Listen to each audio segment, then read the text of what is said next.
गोमटसार कर्मकांड गाथा नंबर 13।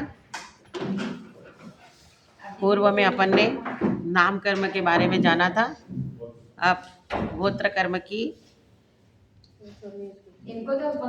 बात चल रही है और आगे गोत्र कर्म के कार्य को कहेंगे। कहते हैं 13 नंबर की गाथा है। संतान कमेणागय जीवायरणस्स गोदमिदि सन्ना उच्चम नीचम चरणम उच्चम नीचम हवे गोदम। संतान कमेणागय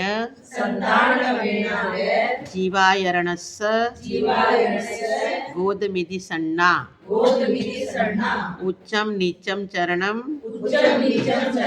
उच्चम नीचम हवे गोदम। संतान कमेणागय जीवायरणस्य गोदमिदि सन्ना उच्चम नीचम चरणम उच्चम नीचम हवे गोदम। संतान कमेणागय जीवायरणस्य गोदमिदि सन्ना उच्चम नीचम चरणम उच्चम नीचम हवे गोदम। मेरे साथ बोले। संतान कमेणागय जीवायरणस्य गोदमिदि सन्ना उच्चम नीचम चरणम उच्चम नीचम हवे गोदम। संतान कमेणागय जीवायरणस्य गोदमिदि सन्ना उच्चम नीचम चरणम उच्चम नीचम हवे गोदम। अब क्या कह रहे?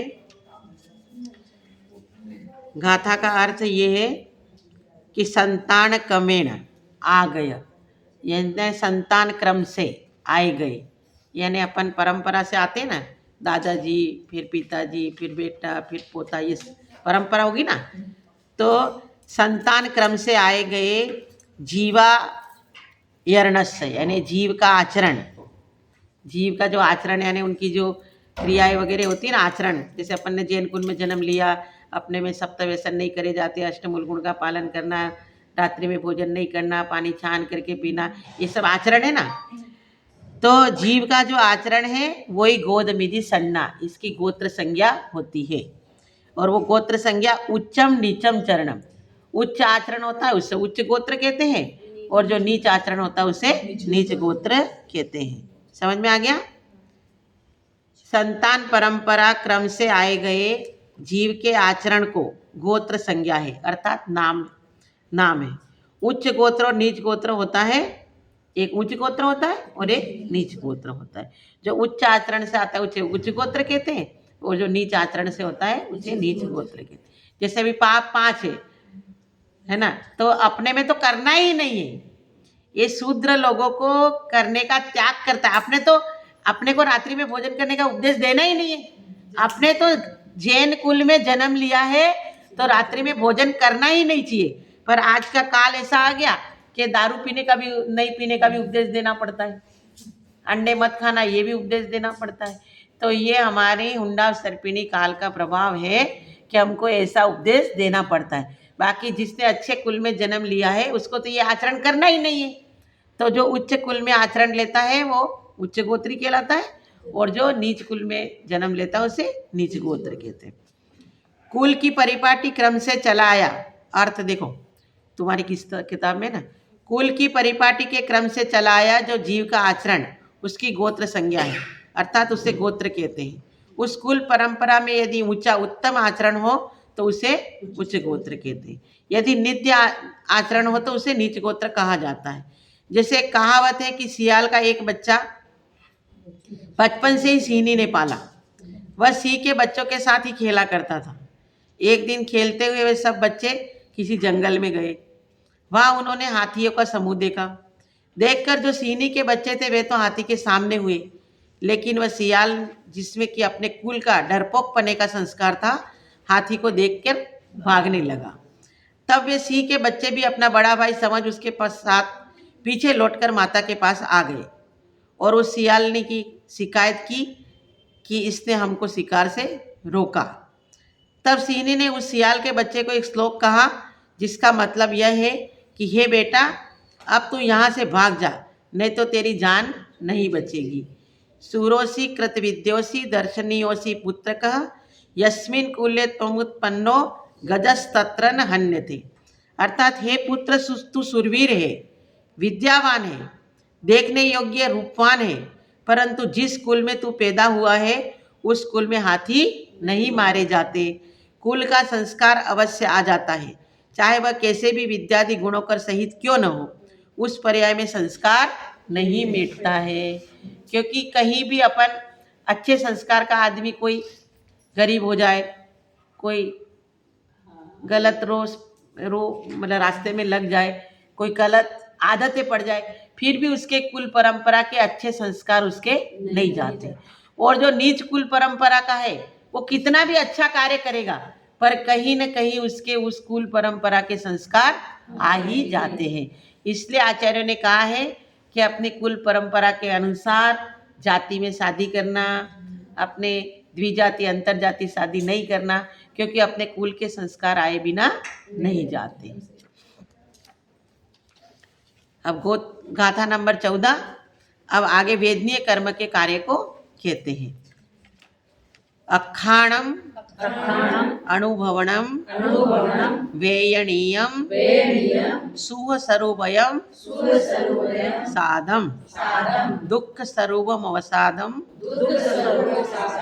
तम वेदयदीदि वेदनीयम अखाणम अनुभवनम वेयणीयम सुहसरुभयम साधम दुख स्वरूपमवसादम तम वेदयदीदि वेदनीयम अखाणम अनुभवनम वेयणीयम सुहसरुभयम साधम दुख स्वरूपमवसादम तम वेदयदीदि वेदनीयम अखाणम अनुभवनम वेयणीयम सुहसरुभयम साधम दुख स्वरूपमवसादम तम वेदयदीदि वेदनीयम। अब साथ साथ बोलो। अखाणम अनुभवनम वेयणीयम सुहसरुभयम साधम दुख स्वरूपमवसादम तम वेदयदीदि वेदनीयम। एक बार और। अखाणम अनुभवनम वेयणीयम सुहसरुभयम साधम दुख स्वरूपमवसादम तम वेदयदीदि वेदनीयम।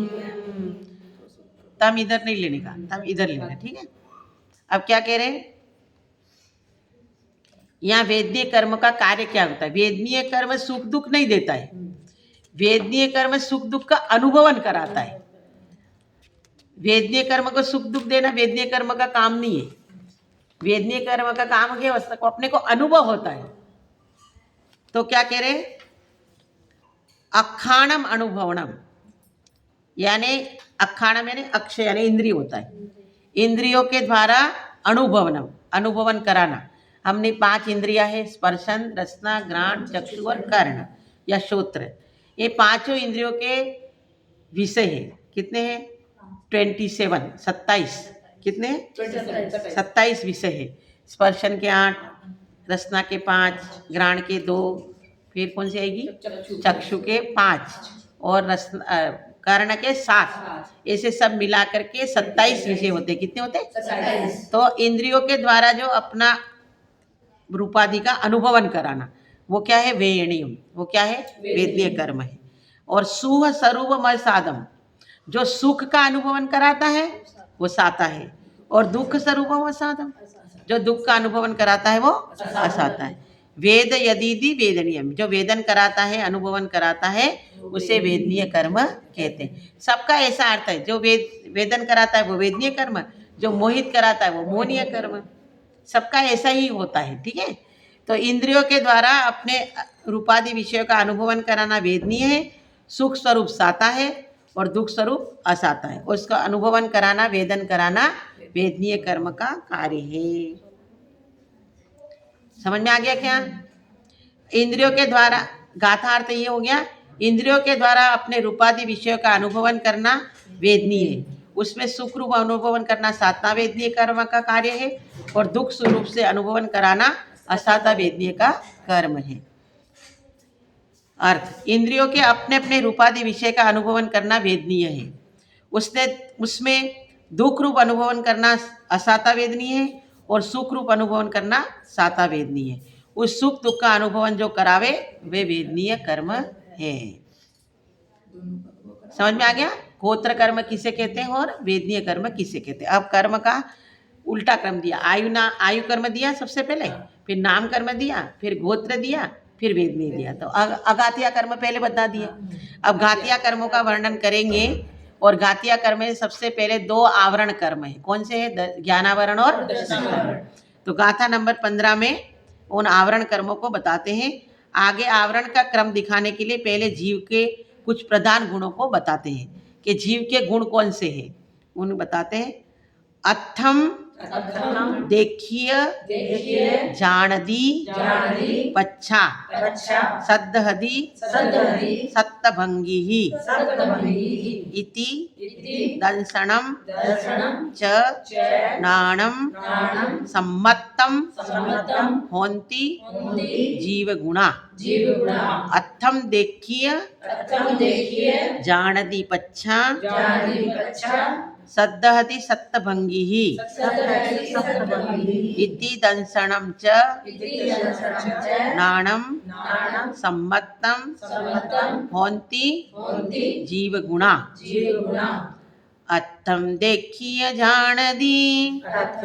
जानदी पच्छा सद्धहति सत्तभंगी इति दंसणम च नाणम सम्मत्तम होन्ति जीवगुणा। अथम देखिय जानदी पच्छा सद्धहति सत्तभंगी इति दंसणम च नाणम सम्मत्तम होन्ति जीवगुणा। साथ में बोलिए, अथम देखिय जानदी पच्छा सद्धहति सत्तभंगी इति दंसणम च नाणम सम्मत्तम होन्ति जीवगुणा। अथम देखिय जानदी पच्छा सद्धहति सत्तभंगी इति दंसणम च नाणम सम्मत्तम होन्ति जीवगुणा। अब क्या कह रहे हैं कि जीव के गुण कौन से हैं? तो अथम यानी पदार्थ, पदार्थ बोलते हैं अर्थ यानी पदार्थ। क्या करता? देखिए, पहले देखता है। अपन कोई भी वस्तु को पहले देखते हैं, फिर उसको जानते हैं ना। तो क्या कहते हैं? अथम देखिए, यानी पदार्थ को देख करके जानदी, जानता है। फिर क्या करता? पच्छा यानी बाद में, सद्धहदी श्रद्धान करता है। सबसे पहले पदार्थ को क्या करता है? देखता है, देखता है, फिर जानता है, फिर उसका श्रद्धान करता है। जिसको देखा ही नहीं उसको जानेगा क्या? तो सबसे पहले पदार्थ को देखता है, फिर जानता है, और फिर श्रद्धान करता है। और किसका कैसे श्रद्धान करता है? तो सत्तभंगी, 7 भंग के द्वारा श्रद्धान करता है। अब 7 भंग कौन से होते हैं वो बताते हैं, ठीक है। 7 भंग के द्वारा श्रद्धान करता है। इति दंसणम, इसीलिए क्या करा, पहले दर्शन को कहा, फिर क्या कहा, ज्ञान को कहा, फिर सम्मतम होदी, इसलिए फिर सम्यक दर्शन होता है और ये जीव के गुण हैं। समझ में आ गया? इसलिए क्या करा, इसी दर्शनम, पहले दर्शन को कहा, फिर ज्ञान को कहा, फिर सम्यक्त्व को होती होता है, ये जीव के गुण है। ज्ञान, दर्शन और सम्यक्त्व ये जीव के गुण है। गाथा अर्थ हो गया, संसारी जीव पदार्थ को देखकर जानता है, पश्चात वह अस्थि नास्ति रूप सप्तभंगी के द्वारा निश्चय कर श्रद्धान करता है। इस प्रकार दर्शन, ज्ञान और सम्यक्त्व जीव के गुण हैं। अभी इसमें अर्थ लिखा वो पढ़ते। संसारी जीव पदार्थ को देखकर जानता है, पीछे 7 भंग भेद वाले नयों से निश्चय कर श्रद्धान करता है। यो दर्शन, ज्ञान और सम्यक्त्व 3 जीव के गुण होते हैं। देखना दर्शन, जानना ज्ञान तथा श्रद्धान करना सम्यक्त्व गुण कहा है। इस हिसाब से पहले दर्शनावरण का आगे की गाथा का बता रहे, ठीक है। तो इसलिए क्या करना, पहले पदार्थ को क्या करता है, देखता है, फिर क्या करता है, जानता, फिर श्रद्धान करता है। तो ये करके इसीलिए पहला दर्शन गुण, फिर ज्ञान गुण, फिर सम्यक्त्व गुण होता है। और ये 7 भंगों के नाम हैं, मेरे प्रश्न उत्तर में होंगे, नहीं तो यहाँ से दिखा देंगे। 7 भंग यानी स्यात् अस्ति, यानी पदार्थ है, ये हो गया स्यात् अस्ति।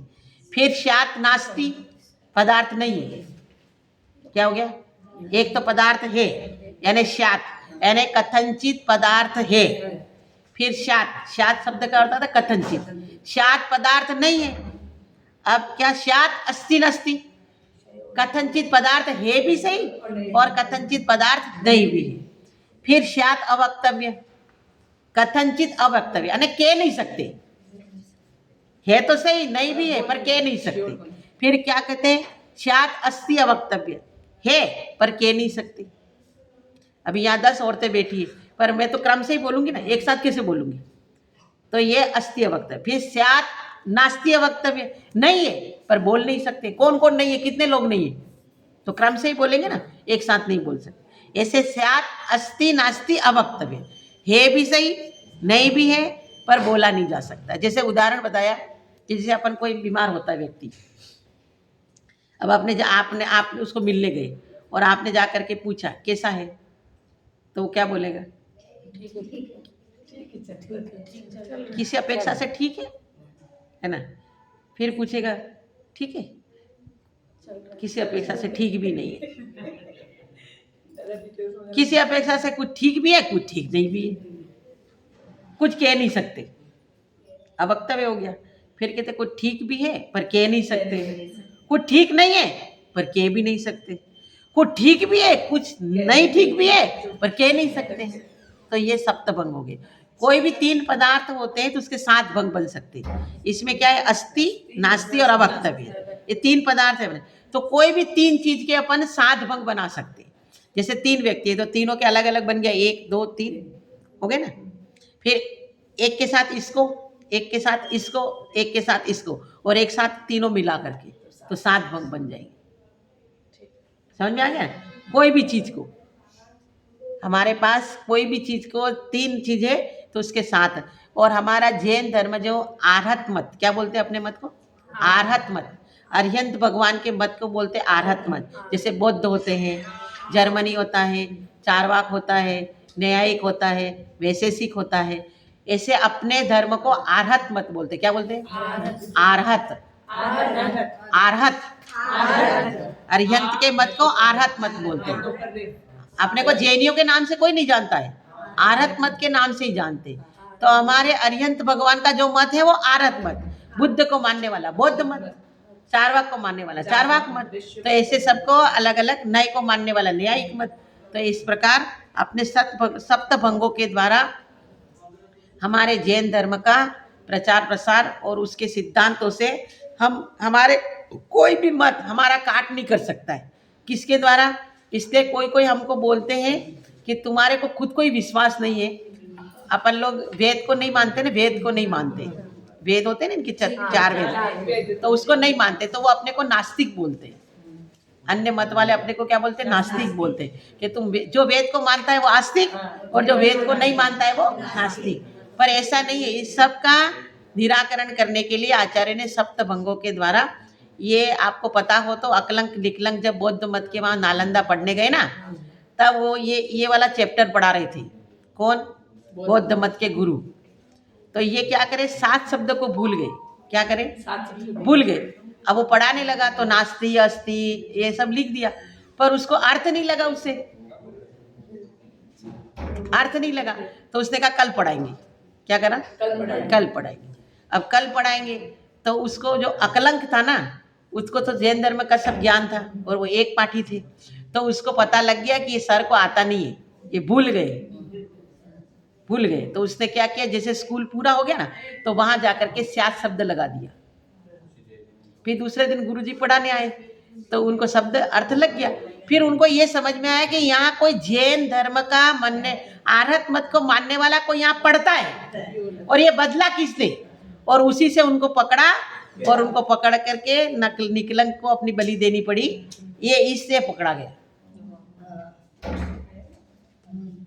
आई समझ में बात?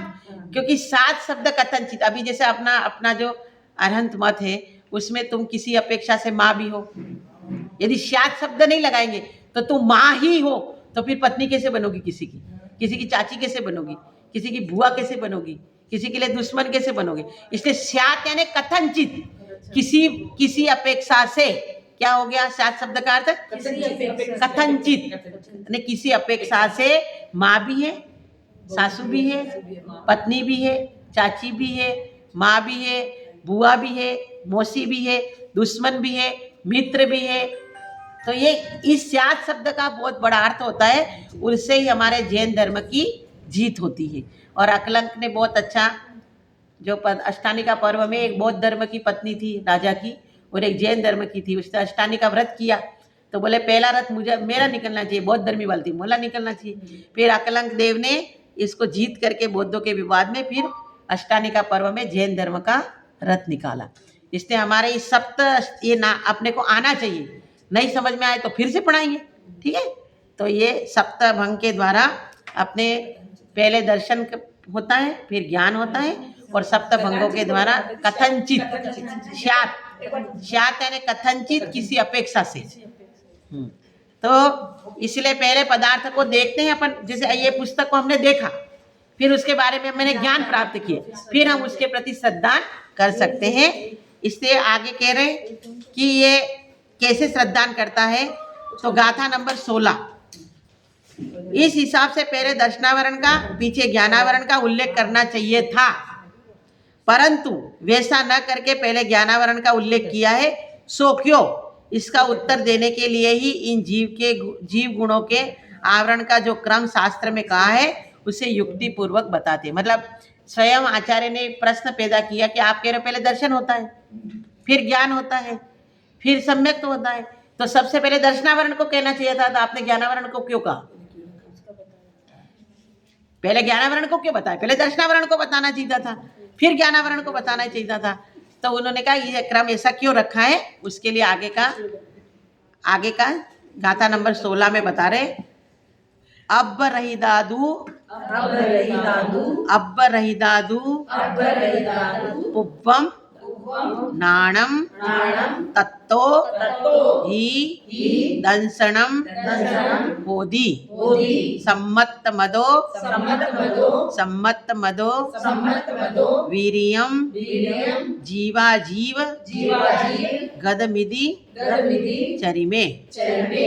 अब्ब रहिदादु पुब्बम नाणम तत्तो ही दंसनम होदी सम्मत मदो वीरियम जीवाजीव गदमिदि चरिमे।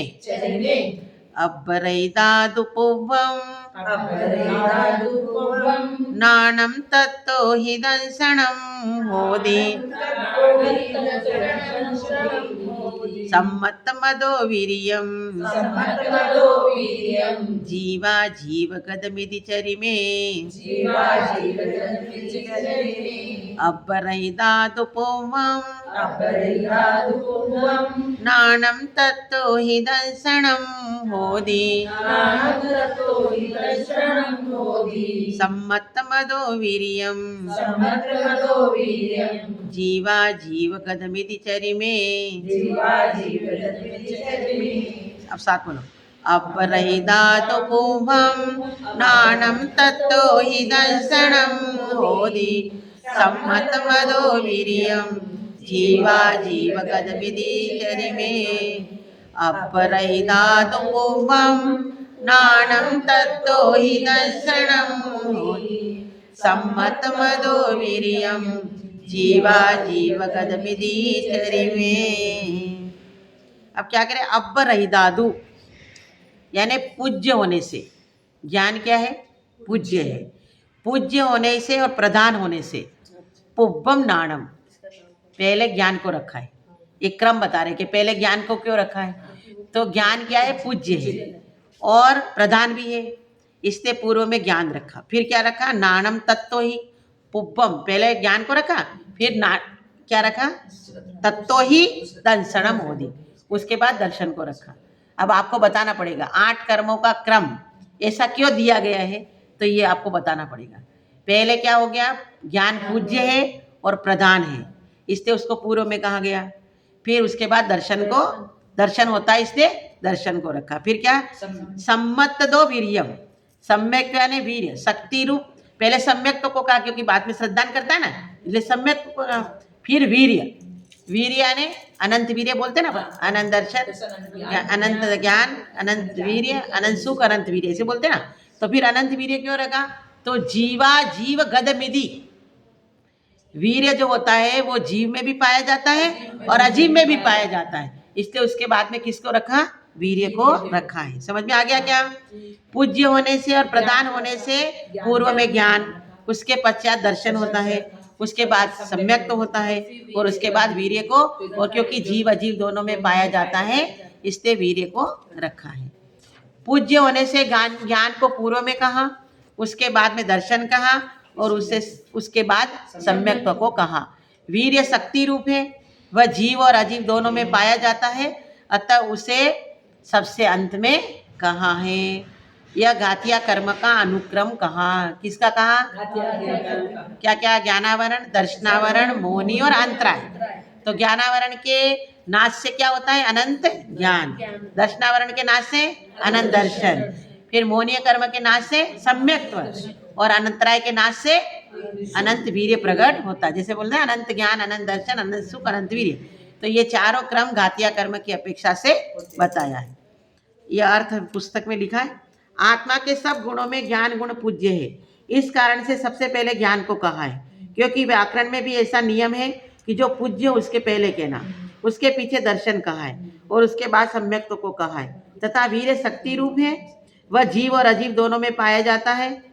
जीव में जो ज्ञानादि शक्ति रूप और अजीव में पुद्गल में शरीर आदि शक्ति रूप रहता है, इसी कारण वह सबके पीछे कहा गया है। इसीलिए इन गुणों के आवरण करने वाले ज्ञानावरण, दर्शनावरण, मोहनी और अंतराय, इन 4 कर्मों का भी यही क्रम माना है।